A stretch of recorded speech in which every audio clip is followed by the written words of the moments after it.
Israel Wade was 42 years old, and until that Tuesday evening, he believed his marriage, though cold, was still his to save. He drove a modest truck, lived in a tasteful but unremarkable Atlanta home, managed what his wife Patrice described to her friends as a decent little career. She had been saying things like that for 2 years. Small, habitual cuts, delivered with the ease of someone who had already decided what her husband was worth. That evening, Israel came home to find Patrice standing in the living room holding documents she had found in his office: LLC registrations, property deeds, corporate filings she could not read correctly. She looked at him the way people look at something they have already decided to discard. Then she said it, clearly, without hesitation, without looking back. "Israel, I am too good for you. I have always been too good for you." She picked up her bag, walked to the front door, opened it, and without turning around, extended her middle finger toward the man she was leaving behind.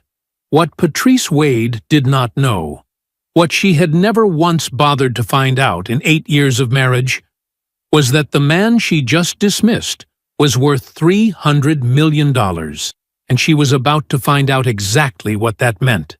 Before we jump into the story, comment where in the world you are watching from and subscribe, because tomorrow's story is one you need to hear. The kitchen was still dark when Israel Wade sat down at the table. 5:30 in the morning. The only light came from the small lamp above the stove, casting a warm circle across the oak surface where his documents lay in neat stacks. Black coffee in a plain white mug. No sugar, no cream. The same way he'd taken it for 20 years. He turned a page, then another. His eyes moved across the numbers with the focus of a man reading scripture. Careful, practiced, reverent. These were not the kind of documents most people would understand. Holding company filings, quarterly distributions, a lease renewal for a warehouse in Savannah that generated more revenue in a month than most people earned in a year. Israel Wade was 42 years old. He sat in a kitchen that cost less than what he made before lunch on any given Tuesday. This was intentional, all of it. The house was nice, good neighborhood, hardwood floors, updated appliances, a backyard with mature trees that gave shade in the Georgia summers. It was the kind of home a senior manager might own. A man with a solid career and a decent 401k. Nothing more. Nothing that would make anyone look twice. He turned another page. A distribution summary from a holding company registered in Delaware. The numbers were large enough to make a banker's hands shake. Israel read them the way most men read a grocery list. Outside, the sky was still black. A mockingbird started up somewhere in the neighbor's magnolia tree. Too early. Confused by the porch light. Israel listened to it for a moment, then returned to his work. He was 14 when he learned the lesson that built his life. His father, Emmett Wade, had owned a trucking company in Memphis. Small operation, 6 trucks, 12 employees, enough to put food on the table and pay for the house on Bellevue Boulevard. Emmett was proud of that company, the way a man is proud of something he made with his hands and his time and his refusal to quit. Then came the lawsuit. A business partner, a man Emmett had trusted, had eaten dinner with, had called friend, filed a civil action claiming ownership of assets that were never his. The case was weak. Everyone knew it was weak, but Emmett's name was on everything. Every truck, every contract, every bank account. His life was visible from every angle, and the lawsuit used that visibility like a map. By the time the legal fees were done, there was nothing left.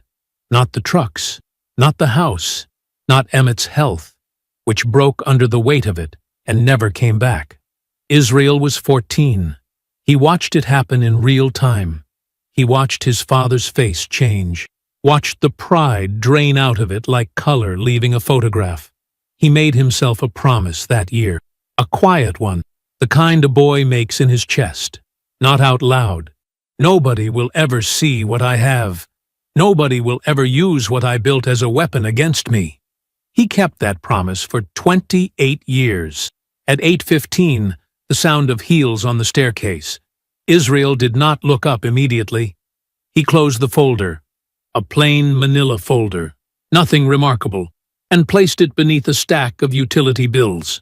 By the time Patrice reached the bottom of the stairs, the table held nothing but his coffee and a copy of the Atlanta Journal-Constitution he hadn't read. She was dressed in a cream silk blouse and tailored pants, gold earrings, her hair freshly pressed. The kind of outfit that said, "I have somewhere to be," without saying where. She didn't say where. "Morning," she said. Her voice was flat. Pleasant, the way hotel lobbies are pleasant. Designed, impersonal. "Morning." He took a sip of his coffee. She moved through the kitchen without stopping, opened the refrigerator, took out a bottle of water, closed it. Her movements were efficient. A woman passing through a room she did not consider his. "You know," she said, and the tone shifted, just slightly, just enough. "Marcus Henderson got promoted to VP last month. Public announcement. LinkedIn feature." She paused, screwing the cap off the water bottle. "I'm just saying. You've been at the same level for how long now? Maybe it's time to think about something with more visibility." She said it the way she always said these things. Casual. Like it wasn't a knife.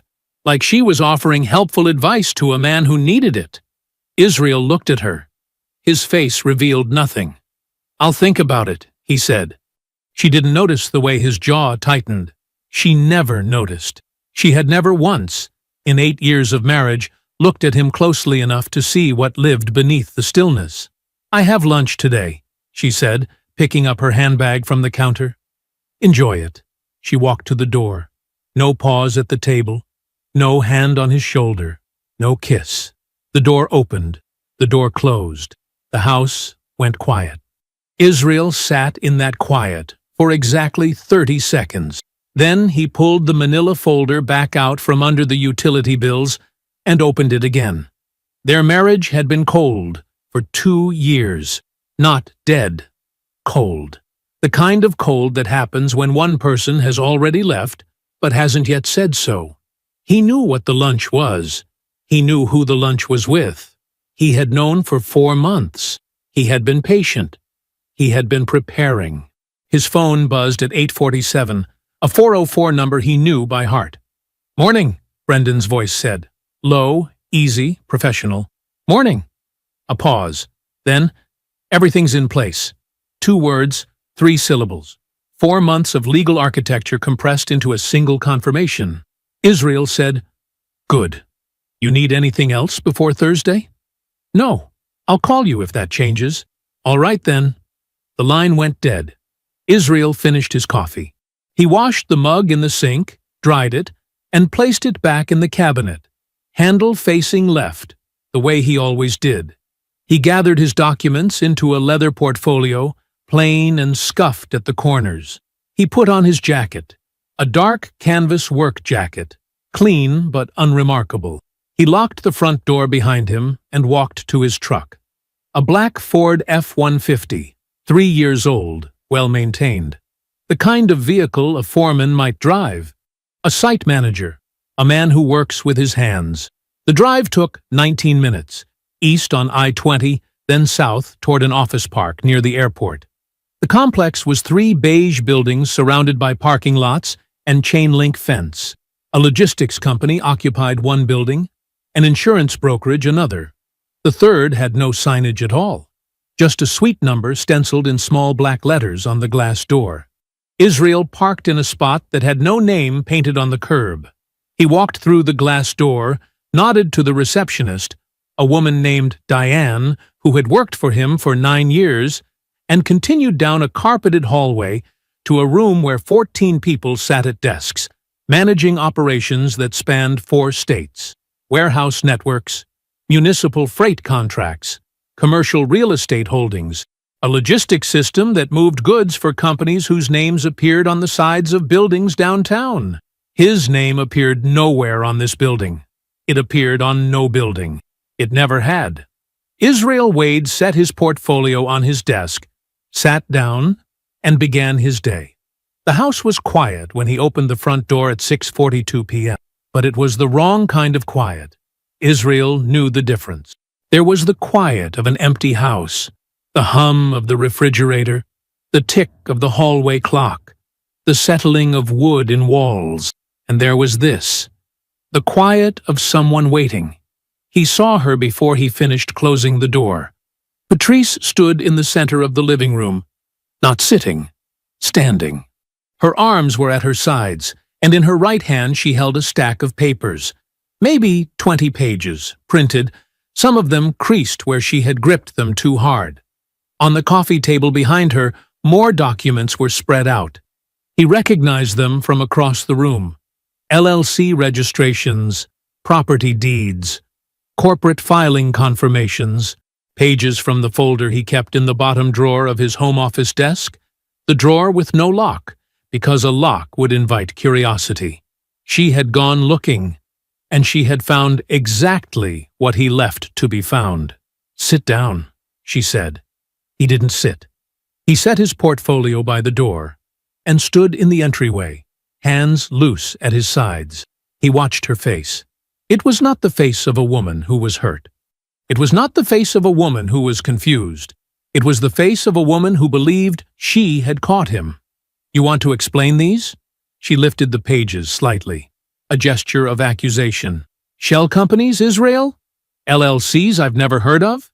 Property in, what? Savannah? Birmingham?" She shook her head slowly.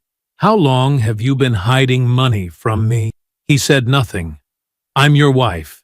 The word came out sharp, not with love, with ownership. "And you've been keeping accounts I didn't know about. Small accounts, side deals, whatever this is." She dropped the papers onto the couch like they were dirty. "Who does that?" She had looked at the documents. She had seen company names, addresses, filing numbers, but she could not read what they meant. She saw the frame. She missed the painting entirely. She thought this was a man hiding $50,000, maybe $100. She had no idea she was holding the edge of $300 million. "I want a divorce." The words landed in the room like something dropped from a height. Israel did not move. "I've wanted one for over a year," she continued. Her voice was steady now, rehearsed. She had practiced this. Maybe in the mirror, maybe in her car, maybe in a bed that wasn't in this house. "I have been settling, Israel, for years. Settling for this house. Settling for your—" She waved her hand vaguely, a gesture that encompassed him, his jacket, his truck, his life, "your contentment, your smallness." She picked up her handbag from the arm of the chair. A designer bag, one he had paid for without comment, as he had paid for everything without comment. "I filed this afternoon. My attorney will be in touch with yours." She straightened her blouse, drew herself up to her full height. "And now I find out you've been hiding money from me on top of everything else. Unbelievable." She walked toward the door, toward him. He stepped aside, not out of weakness, but out of the understanding that nothing he could say in this moment would matter. She had written the script. She was performing it. She stopped at the threshold, turned halfway. Her chin was lifted. Her eyes were clear and cold and certain. "Israel." Her voice was quiet now, almost gentle. The gentleness of someone delivering a truth they believe is final. "I am too good for you. I have always been too good for you." She opened the front door. The evening air came in, warm and heavy with Georgia summer. She stepped through without looking back. And as the door swung closed, she raised her left hand behind her, fingers curled, middle finger extended, a gesture thrown over her shoulder like something discarded. The door clicked shut. The house was quiet again. The wrong kind of quiet had become a different kind of quiet. The kind that comes after. Israel stood in the entryway. He did not move for a long time. His face showed nothing. His hands were still. But somewhere deep in his chest, something settled, not broke, Not cracked, settled, like a foundation finding its final position, like a structure completing itself. He walked to the couch. The papers she had left behind were scattered across the cushions. Photographs of them would be on her phone already. She thought they were evidence. She thought they were ammunition. He had no idea they were bait. He closed the folder, set it on the coffee table. Then he pulled his phone from his pocket and dialed. 1 ring. 2. She filed, Israel said. Brendan's voice came back without hesitation. No surprise, no sympathy, just readiness. I know. I've been waiting for your call. You ready? Israel looked at the closed front door, at the empty space where she had stood, at the folder on the table that held the smallest fraction of what he was. I've been ready. He ended the call, set the phone on the table beside the folder. Then he sat down in the quiet house, alone, and did not move for a very long time. The morning came the way mornings always did for Israel Wade. Early, quiet, purposeful. He sat in his home office at 6:15 a.m., coffee on the desk, the folder from last night sitting closed beside his elbow. The curtains were drawn. The room smelled like paper and old wood. He picked up his phone and called Memphis. Ruth answered on the first ring. She was always awake before him. Morning, baby. Morning, Aunt Ruth. You sound steady, she said. Not a question, an assessment. I am steady. A pause, the kind that carried weight between people who had known each other for decades. Then Ruth said, she did it then. Last night. Filed yesterday afternoon. Came home with the folder in her hand like she'd found a crime scene. Ruth made a sound. Low. Somewhere between a laugh and a sigh. The folder you left in the unlocked drawer. Yes, ma'am. And she thinks she found, what, a few accounts? Israel leaned back in his chair. The leather creaked. She thinks I've been hiding 50, maybe 100,000 on the side. She saw the LLC names, the property addresses in Savannah and Birmingham. She couldn't read past the first layer. Because she never learned how to look at you, Ruth said. Not once in 8 years. He didn't argue with that. There was nothing to argue. So she's sitting there tonight, Ruth continued, thinking she caught a man with a little nest egg. And she doesn't know about the holding companies, the trusts, the freight network contracts with the city of Atlanta, the commercial portfolio across 4 states, the equity stakes. No. $312 million. Ruth said the number the way someone says a prayer. Quiet, precise, full of meaning. And that girl walked out your door with her middle finger in the air because she thought you were small. Israel said nothing. He looked at the folder, at the documents inside that represented maybe 2% of what he'd built. 2%. And she thought it was the whole picture. She never asked, he said finally. In 8 years. She never once asked how the house got paid off in 3 years. Never asked why I didn't worry about money. Never asked what I did all day in that office. She saw the truck. She saw the neighborhood. She decided what I was. Because that's all she was looking for, Ruth said. Flash. Noise. A man who performs. The line went quiet for a moment. Israel could hear Ruth's kitchen clock ticking in the background. A familiar sound from 30 years of phone calls. Then Ruth's voice changed, dropped half a register, became the voice she used when she had something important to deliver.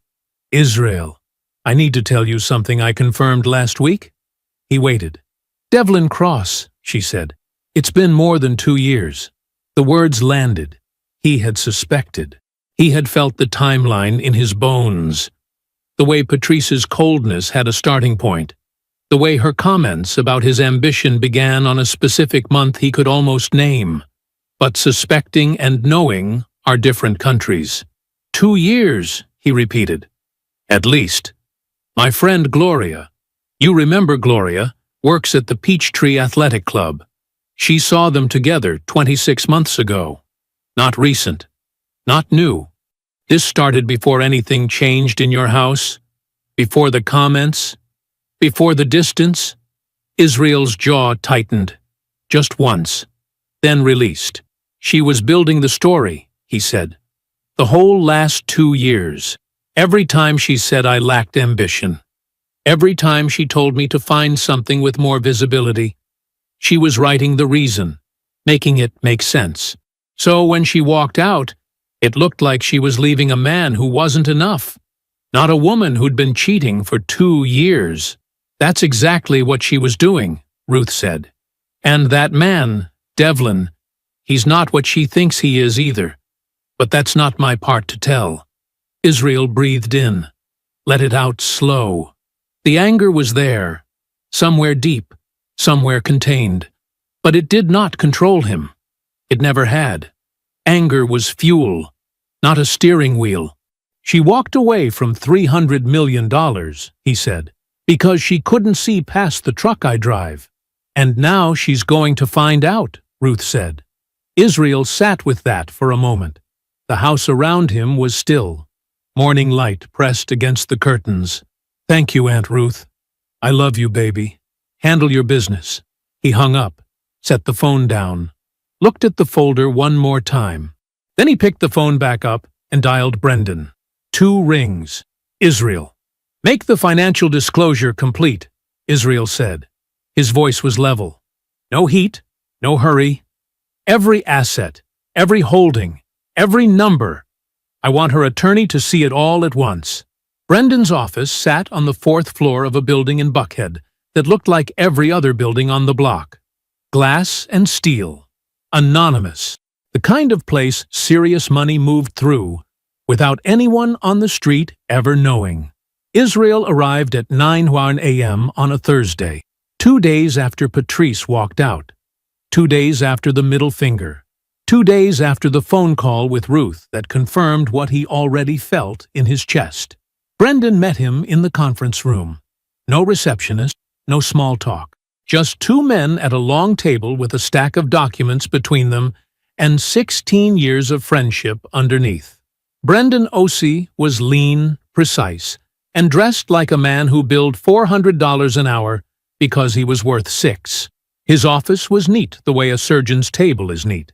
Everything in its place, nothing wasted. He poured Israel a glass of water without asking if he wanted one. How are you sleeping? Brendan asked. Fine. Brendan looked at him, held the look for 2 seconds, then nodded. He believed him.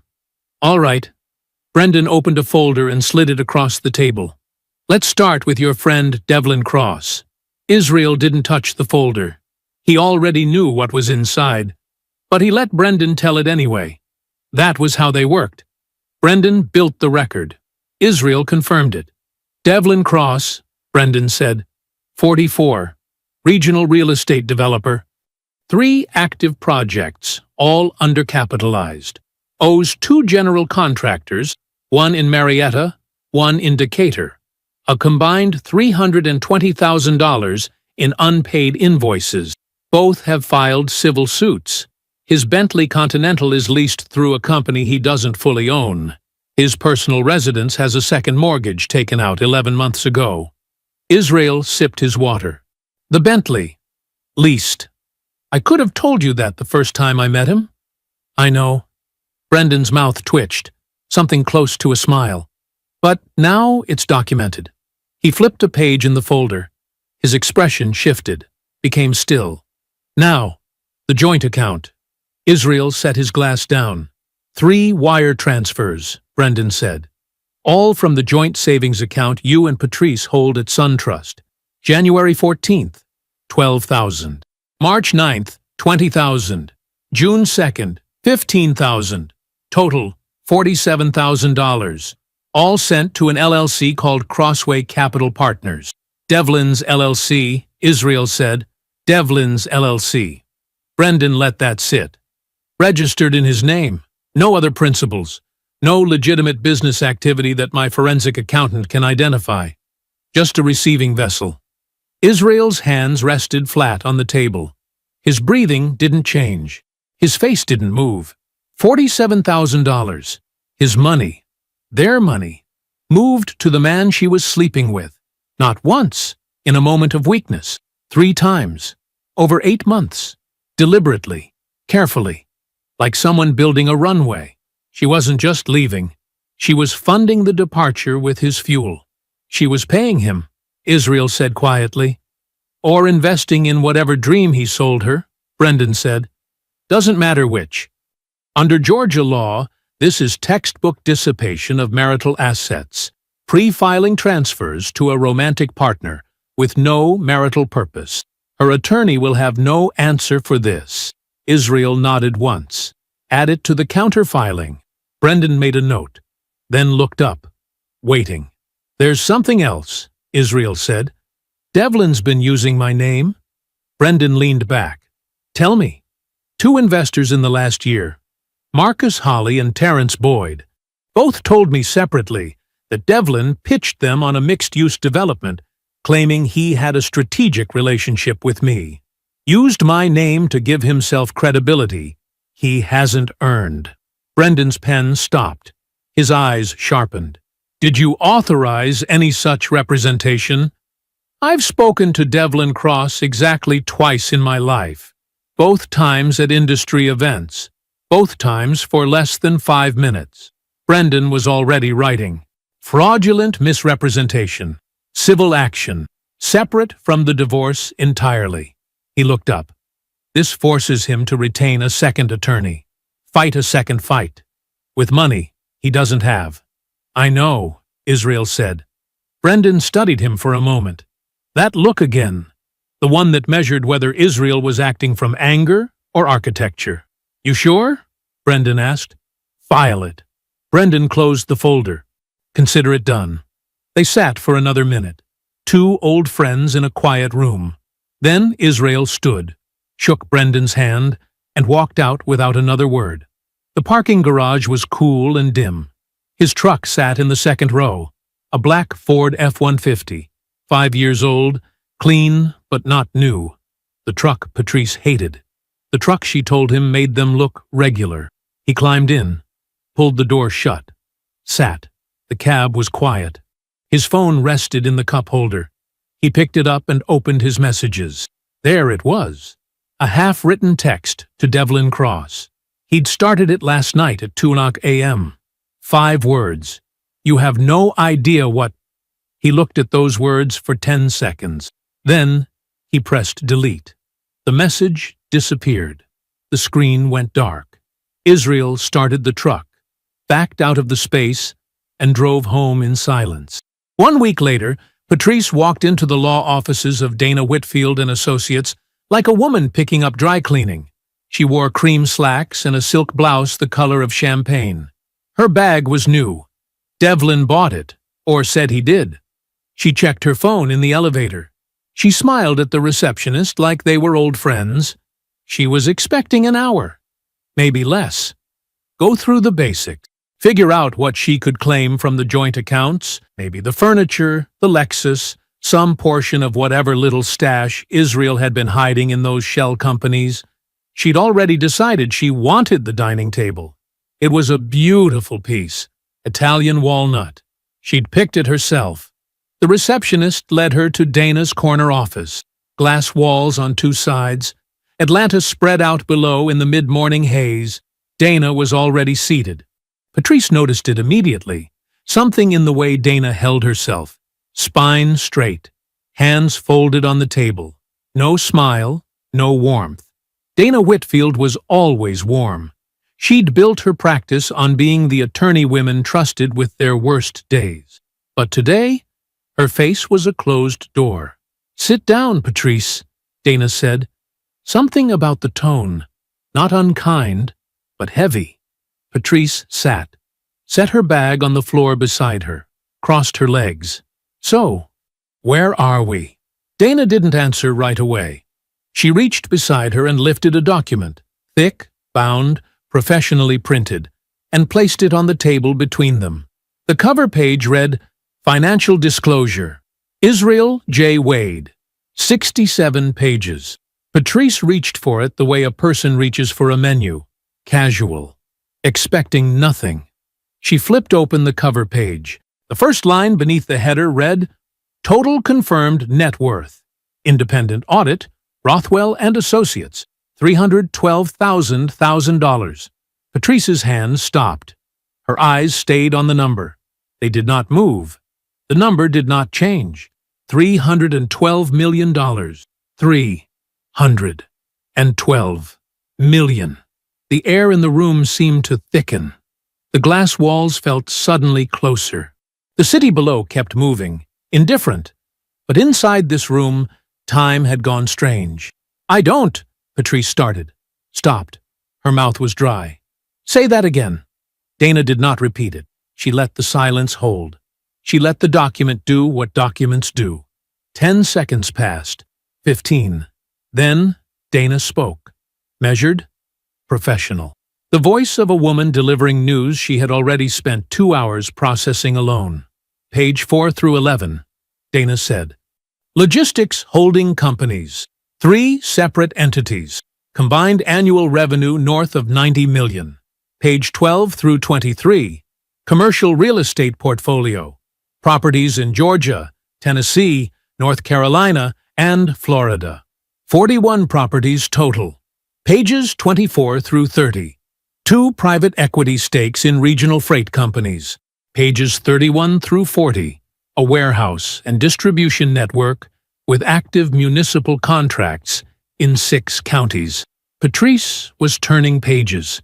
Her hands moved slowly, like the paper was hot, like it might burn her if she went too fast. Names she had never heard, companies she never knew existed, numbers that made the room feel unreal. "He drives a truck," she said. Her voice was small, smaller than she had ever heard it. Dana looked at her directly. "He owns the company the truck belongs to," Dana said, "and 14 others like it." Patrice set the document down. She did not close it. She stared at the open page, page 19, a list of commercial properties in Tennessee, as if she could will it to be wrong, as if looking long enough would make the numbers shrink back to something that made sense, something that fit the man she thought she'd married, the man she'd dismissed, the man she'd walked away from without looking back. Dana let 30 seconds pass. Then she opened a second folder. "There's more," she said. "And this part concerns you directly." Patrice looked up. "The 3 wire transfers from your joint savings account," Dana said. $47,000 total. Sent to an LLC controlled by Devlin Cross. His legal team has flagged these as dissipation of marital assets. Under Georgia code, pre-filing transfers to a romantic partner with no legitimate marital purpose are recoverable, and they materially weaken your negotiating position. Patrice's mouth opened. Nothing came out. "Patrice." Dana's voice was quiet, not cruel, almost gentle, but underneath it, the weight of a woman who had seen enough to know exactly what had happened here. "I want you to think very carefully about what you want to do next, because the man you left has been ready for this for a long time." Patrice did not move. The document sat open in her hands. 67 pages, $312 million, and the slow, crushing understanding, settling over her like concrete, that she had walked out of a life she never even saw. She sat motionless, the pages heavy in her hands. The city moved below. The glass walls held her reflection, and she did not recognize the woman looking back. Patrice sat in her car for 40 minutes before she made the call. The parking garage was dim, concrete and fluorescent light. Her hands rested on the steering wheel, but she wasn't driving. The engine was off. The document, all 67 pages of it, sat on the passenger seat like something alive, like something that could hear her breathing. She picked up her phone, found Israel's name, stared at it. 2 years she hadn't called him first. 2 years of letting him reach, letting him try, letting him fill the silence while she looked past him toward something she thought was better. Now her thumb hovered over his name like it was a prayer. She pressed it. He answered on the second ring. "Patrice." His voice was the same. That was the thing that hit her hardest. No anger. No smugness, no victory lap. Just her name, said in that low, even way he always said it. Like nothing had changed. Like she hadn't walked out of his house with her middle finger raised and her chin high and her certainty wrapped around her like armor. Israel. She softened her voice. Let it drop into the register she used to use on Sunday mornings when the light came through their bedroom windows and she wanted something. I think things moved too fast. Between us, the way I left, the way I said things. Silence on his end. Not cold, just still. She pressed forward. I want to understand what we built. Together. I want to sit down and talk about this. About everything. I think we owe each other that. More silence. She could hear him breathing. Steady. Unhurried. Israel. Patrice. Same tone. Same name. Same calm. I'm going to let my attorney handle it from here. The line went dead. She pulled the phone from her ear and looked at the screen. Call ended. 12 seconds. That was all she got. 12 seconds and a closed door. Quiet as the one she'd slammed on her way out. Her chest tightened. She pressed her palm flat against it like she could push the feeling back down. Then she called Devlin. He picked up on the first ring. He always did. Baby, how'd it go? Devlin. Her voice cracked. She didn't mean for it to. He's worth $300 million. A pause. 1 beat. 2. Say that number again. 312 million. She could hear herself say it and still not believe it. Logistics companies, real estate, warehouses, everything. It's Dev. It's everywhere. 4 states, municipal contracts. He owns. Which assets are liquid? Devlin's voice had changed. Sharper. Faster. The softness was gone. The honey he usually poured over his words when he spoke to her. Now he sounded like a man doing math. Patrice. Focus. The real estate portfolio. Is it held personally or through the trusts? Did her disclosure break it down by entity? She blinked. What? The properties. Are they in holding companies? Because if any of them are jointly titled or acquired during the marriage, those are marital assets regardless of Devlin.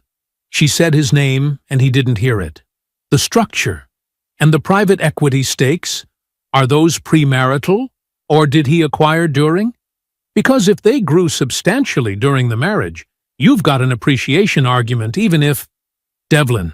Stop. He stopped. The silence was different than Israel's. Israel's silence had been a wall. Solid. Complete. Devlin's silence was the silence of a man who realized he'd shown too much of his hand.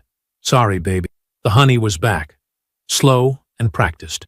I'm thinking about you. About your position. I want to make sure you're protected. She stared through the windshield at the concrete wall of the parking garage. Something was settling in her stomach. Cold and heavy. Have you talked to a different attorney? He asked. Someone who handles high net worth cases specifically? Because Dana's fine for standard divorces. But this is… I have to go, Patrice said. She hung up before he could answer. The call between Brendan and Israel came at 9:47 that night. Israel was in his home office. The house was quiet. He had eaten alone, grilled chicken, rice, the same meal he'd made 100 times. The folder was no longer on his desk. He'd filed it. It had served its purpose. Got something? Brendan said. No greeting. They didn't need one. Go ahead. Devlin Cross reached out to Marcus Tate and Reggie Fontaine this week.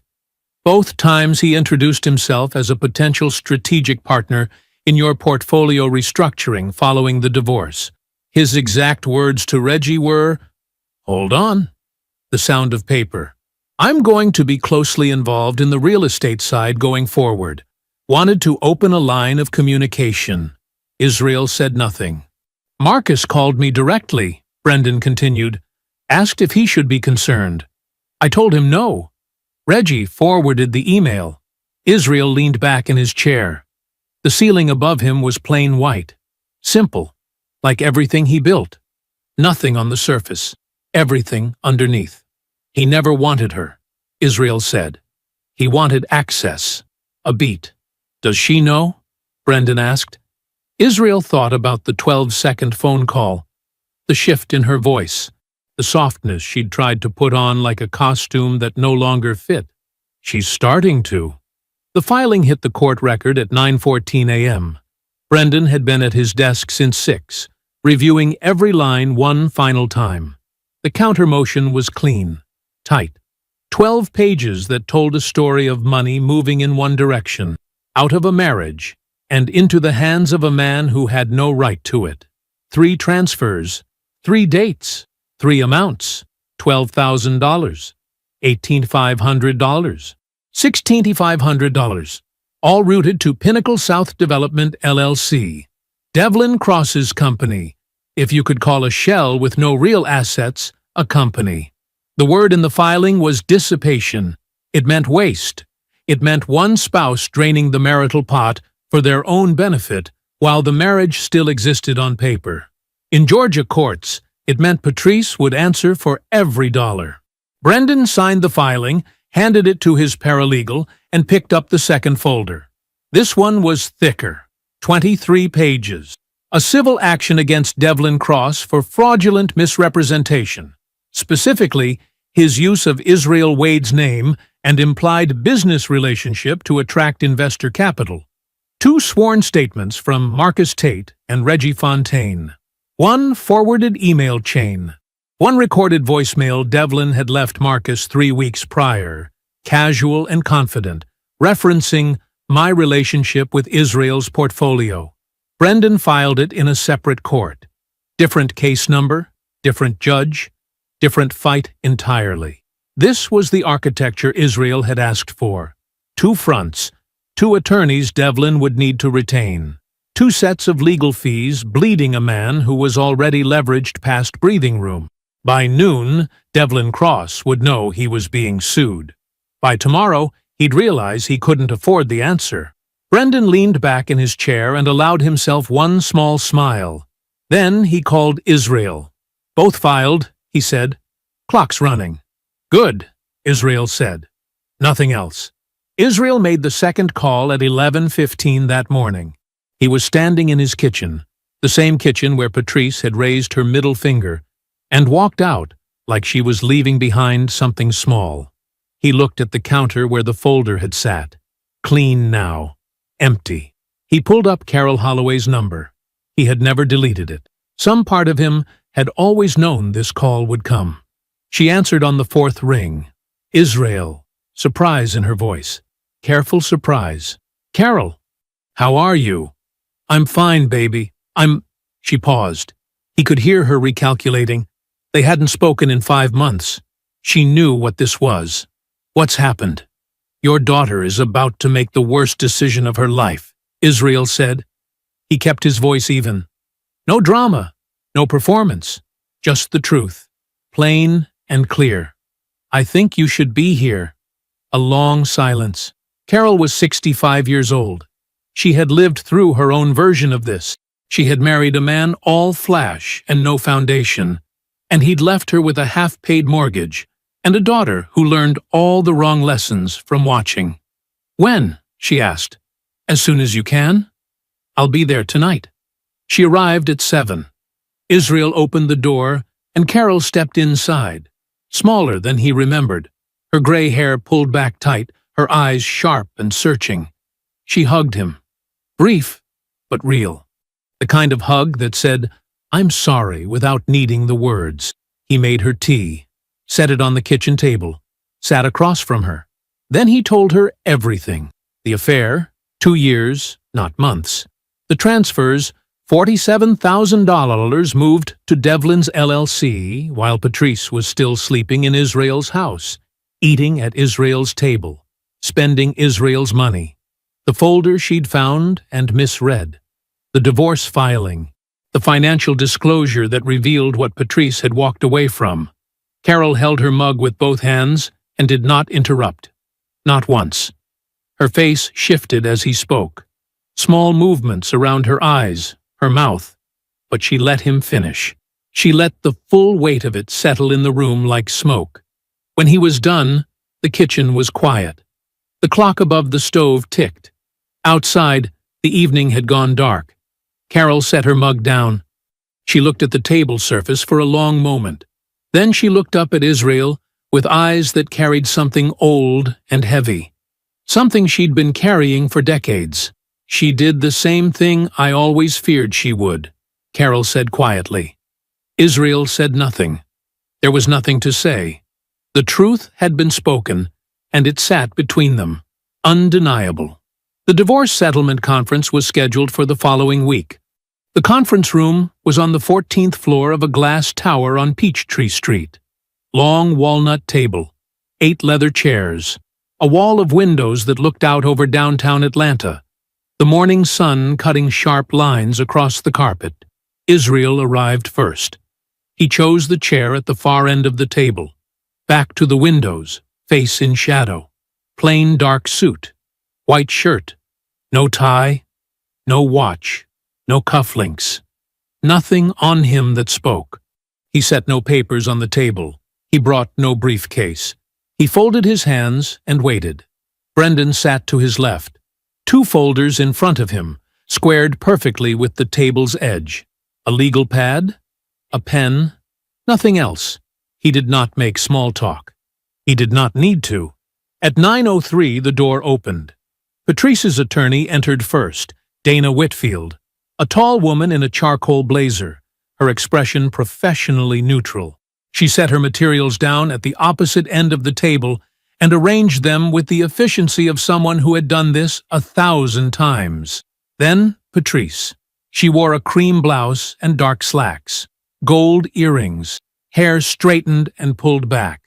She looked composed the way a cracked vase looks whole from a distance, the lines only visible when you got close. Her jaw was set too tight. Her hands moved too much. She sat without greeting anyone and placed her purse on the chair beside her like it was a shield. She did not look at Israel. Not once. The mediator, a retired judge named Harold Kinney, gray-haired and unhurried, opened the session at 9:07 with the standard framework. Ground rules, procedural expectations. Both parties acknowledged. Dana spoke first. She outlined Patrice's position with professional calm, the length of the marriage, 8 years, the standard of living maintained during that period, and the argument that Israel's extensive premarital wealth structuring constituted a form of financial concealment that should factor into equitable distribution.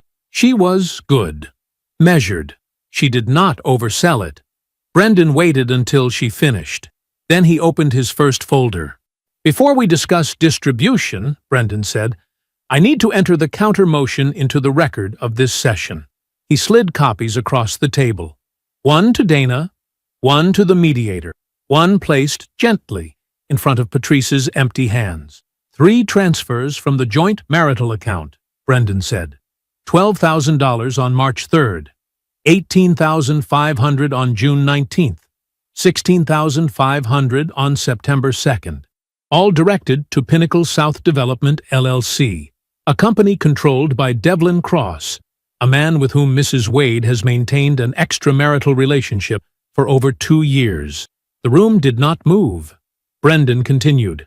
Under Georgia Code, Section 19-513, dissipation of marital assets during the period of marital breakdown is a recognized factor in equitable distribution. The total, $47,000, will be deducted from any settlement Mrs. Wade receives. Dana's face did not change. She had known this was coming. She had prepared Patrice. But preparation and experience are different things, and Patrice's hands went still on the table, like something inside her had locked. Dana responded carefully. She acknowledged the transfers, but reframed them as household financial management, an argument that was thin and everyone in the room knew it. Then she pivoted back to her primary position, that Israel's wealth structuring, maintained throughout the marriage without disclosure, constituted a pattern of concealment that disadvantaged her client. Mr. Wade maintained complex financial architecture for 8 years without his wife's knowledge, Dana said. That is relevant to equitable distribution. The mediator looked toward Israel's end of the table. Mr. Wade, would you like to respond? Brendan glanced at Israel. A small nod. Israel unfolded his hands. He looked directly at Dana, not at Patrice. His voice was low, even. The kind of quiet that makes people lean forward to hear. I never lied to my wife about anything, he said. She never asked. That is not concealment. That is a marriage where one person was paying attention and one person wasn't. The room went silent. Patrice's chin dropped a fraction of an inch. Her eyes fixed on the document in front of her. She did not look up. The mediator let the silence hold for 3 full seconds. Then he cleared his throat and moved the session into negotiation. It took 2 hours. Dana fought well. She was a good attorney earning her fee, but the ground beneath her was sand. The dissipation claim was documented. The premarital structuring was legal. Georgia law did not punish a man for being private. It punished a spouse for draining joint assets into a lover's pocket. The outcome, Patrice would receive a cash settlement of $2.4 million, significant by any ordinary measure. A fraction less than 1% of the full estate. The $47,000 was deducted. The marital home remained Israel's. All premarital assets, all holding structures, all trusts, untouched. The documents were prepared. Signatures required. Dana signed for procedural confirmation. Brendan signed. The mediator signed. Patrice picked up the pen. Her hand was steady. She made it steady. She signed her name in the space provided. She set the pen down, collected her purse, and stood. She did not look at Israel. She walked out of the conference room behind Dana, her heels clicking once, twice, 3 times on the hardwood before the carpet of the hallway swallowed the sound. The door closed behind her with a soft click. Brendan gathered his folders. He looked at Israel, gave one small nod, the kind that carried years of friendship and professional satisfaction compressed into a single gesture, and left. The mediator followed, murmuring something polite about the restroom. Israel sat alone. The conference room was quiet. The sun had shifted during the 2 hours, and now it fell directly across the walnut table, warming the wood, illuminating the space where the documents had been signed. The city moved 14 floors below. Traffic, people, noise, all of it distant and irrelevant. Israel sat for a long moment. His hands were folded again. His breathing was even.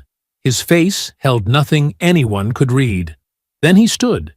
He buttoned his jacket, one button, the middle one, and pushed his chair in flush with the table.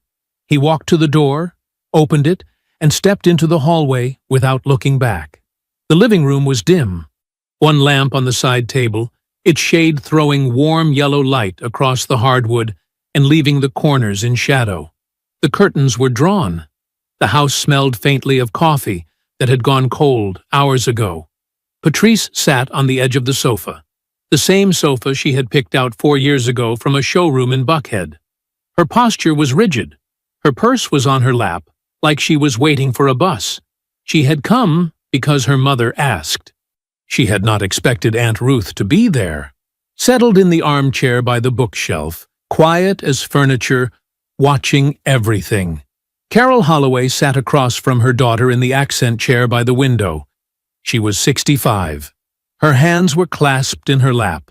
Her face carried the particular stillness of a woman who had rehearsed nothing and prepared everything. Israel was not in the room. He had opened the front door for Carol and Patrice, said good evening to both, and walked down the hallway toward the back of the house without another word. For a moment, no one spoke. Then Carol said, "I'm not here to fix anything." Patrice's eyes moved to her mother's face, waiting. "There's nothing left to fix," Carol continued. "That's done. The papers are signed. I'm here because there's something I should have told you 20 years ago, and I didn't, and that's on me." Patrice's jaw tightened. "Mama!" "Don't." Carol's voice was not loud. It was final. "You're going to listen. For once in your life, you're going to sit there and hear something true." The lamp hummed faintly. Ruth did not move. Carol leaned forward, her elbows on her knees. "I did what you did. You know that. You were 12. Your father was steady. He was kind. He came home every night. And I looked at him and thought, this is it? This is all there is? So I found someone louder. Someone who drove something shiny and talked big in rooms full of people." She paused. "And I left. And you know what happened after." Patrice said nothing. She knew. "I ended up in a 2-bedroom apartment off Lamar with nothing but what I could carry."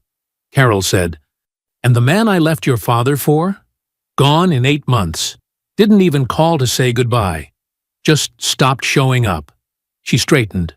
"I raised you on what I could scrape together after that. And somewhere in all those years of scraping, I taught you the wrong thing. I taught you that a man's worth was in how he looked to other people. I taught you to want noise." Patrice's eyes were wet. She blinked it back. Her fingers pressed white against her purse. "But here's what I came to say." Carol's voice dropped. Not softer, heavier. "Devlin called me last week." Patrice's head came up. "Not you," Carol said. "Me. He called me. Looking for Israel's phone number. Said he had a business opportunity he wanted to discuss." Carol let that settle.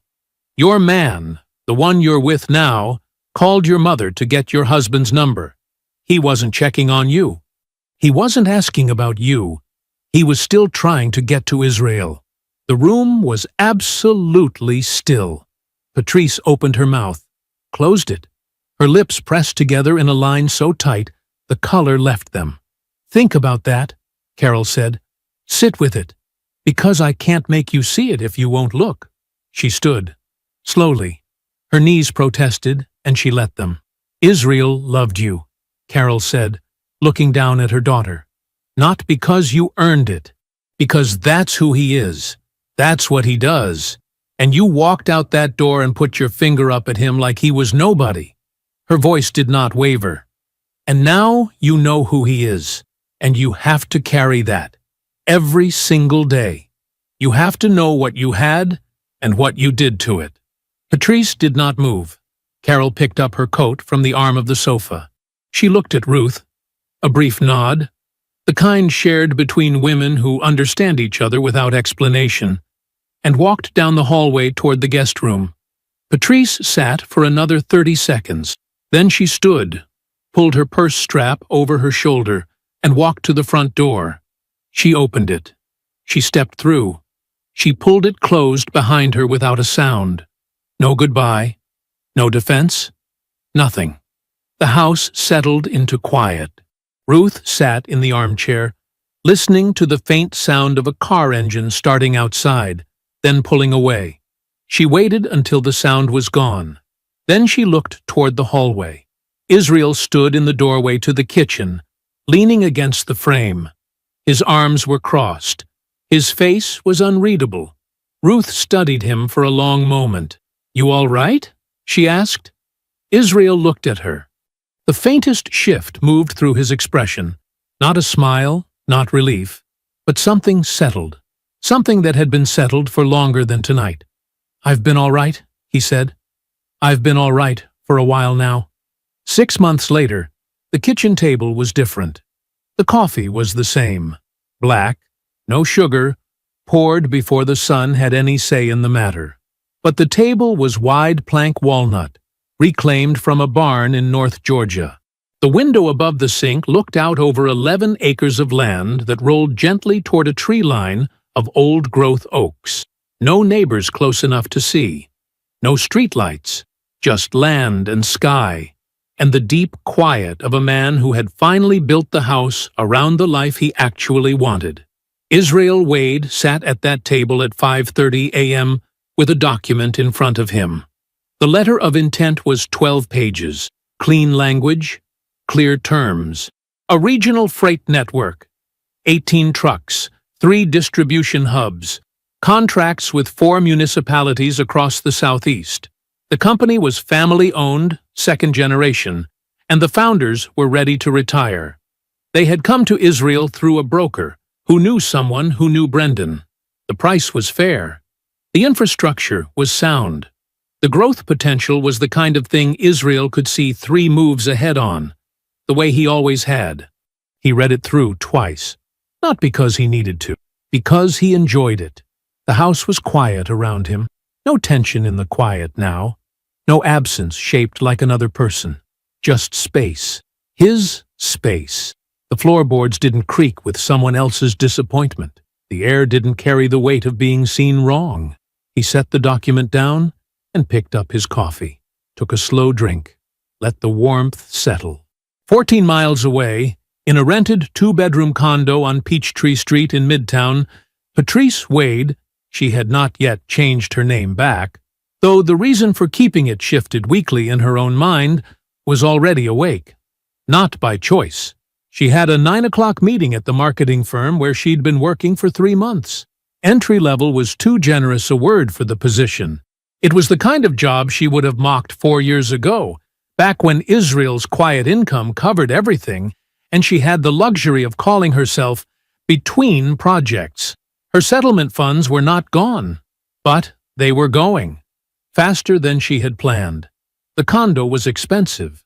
Atlanta was expensive. And Devlin was no longer contributing to anything. They were still together, on paper, in proximity. He came by twice a week, sometimes 3 times, but the visits had a quality to them now that reminded Patrice, in moments she refused to examine too closely, of a man looking for something in a room he'd already searched. He was distracted, irritable. His phone rang constantly with calls he didn't answer in front of her. The Bentley had been repossessed in February. He told her it was a lease transition. She had seen the tow truck from the window of his apartment. She said nothing. There was nothing to say that wouldn't crack the surface of everything she'd built her decision on. His civil suit, the one Israel's team filed for fraudulent misrepresentation, was grinding forward. 2 investors pulled out of Devlin's remaining development project after the filing became public. The Atlanta real estate community was not large. People talked. People remembered. Doors that used to open with a handshake now required appointments that never got returned. Devlin Cross was not ruined. Not yet. But he was shrinking. Week by week. Deal by deal. Contact by contact. The trajectory was the kind that didn't reverse. Patrice could see it. She had always been good at seeing trajectories in other people, just never in herself. Israel set his coffee mug down. He picked up his pen, a plain black ballpoint, the same kind he'd used for 20 years, and turned to the signature page of the letter of intent. He signed his name, steady, unhurried, the same way he did everything.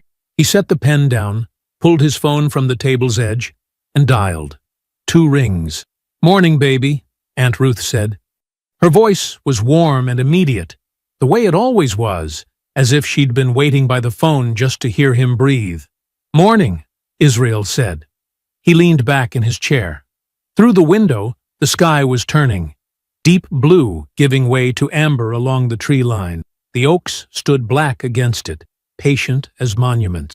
"How you doing?" "I'm fine. How you doing?" Israel looked at the signed document on the table. He looked at the land through the glass. He felt the quiet of a house that belonged to him completely. Every board, every beam, every silence. "Better than I've ever been," he said. Ruth was quiet for a moment. Then she said, soft and sure, the way only she could, "I know. I always knew." Israel smiled. Small. Real.